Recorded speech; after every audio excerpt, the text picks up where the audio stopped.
BRS party కీలక నిర్ణయం తీసుకుంది. తెలంగాణ ఉద్యమకారుడు బీఆర్ఎస్ ఎమ్మెల్సీ తక్కనపల్లి రవీందర్రావు పట్ల ఏబీఎన్ ఛానల్ ప్రతినిధి వెంకటకృష్ణ వ్యవహరించిన తీరుకు నిరసనగా ఇకపై అన్ని రకాల బీఆర్ఎస్ పార్టీ సమావేశాలకు ఏబీఎన్ ఛానల్ ప్రతినిధులను అనుమతించకూడదని అధిష్టానం నిర్ణయించింది.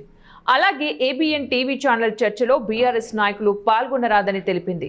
ఈ మేరకు పార్టీ ప్రధాన కార్యదర్శి సోమ భరత్ కుమార్ ఒక ప్రెస్ నోట్ విడుదల చేశారు.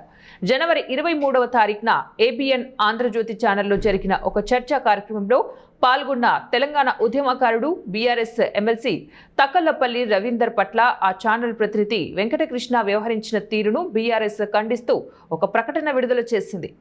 Get out from my channel అని సదరు టీవీ ఛానల్ వ్యాఖ్యాత అనడం కనీస పాత్రికేయ విలువలకు ప్రజాస్వామ్య స్ఫూర్తికి విరుద్ధమని పేర్కొంది. డిబేట్లకు పిలిచిన అతిథి మీద అనుచిత వ్యాఖ్యలు చేసినందుకు బేషరతుగా క్షమాపణలు చెప్పాలని ఆంధ్రజ్యోతి ఛానల్ను బీఆర్ఎస్ డిమాండ్ చేసింది.